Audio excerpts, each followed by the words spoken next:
தமிழக cable TV ஆபரேட்டர்கள் நலச்சங்கத்தின் 10வது மாநில பொதுக்குழு கூட்டம் சென்னை காமராஜர் அரங்கில் நடந்தது.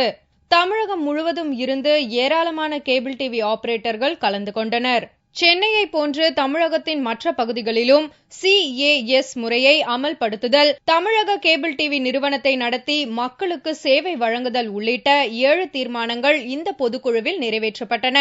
அதன்பின் நிருபர்களை சந்தித்த தமிழக கேபிள் டிவி ஆபரேட்டர்கள் நலச்சங்கத்தின் மாநில தலைவர் சகிலன், கட்டண சேனல்களை இலவச சேனல்களாக வழங்க தமிழக அரசு நடவடிக்கை எடுக்க வேண்டும் என்று கேட்டுக்கொண்டார்.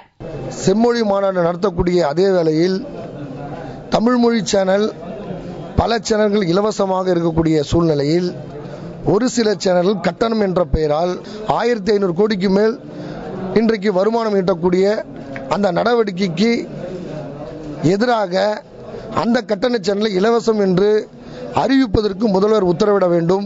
மேலும் பல கோரிக்கைகளை முன்வைத்து வருகிற ஏப்ரல் 27 10,000 பேர் பங்கெடுக்கக்கூடிய உண்ணாவிரதமும் இதே கோரிக்கையை வலியுறுத்தி மே 27ஆம் தேதி 1 லட்சம் கேபிள் ஆபரேட்டர்கள் பங்கு பெறக்கூடிய பிரம்மாண்டமான பேரணியும் நடத்துவது என பொதுக்குழு தீர்மானித்துள்ளது.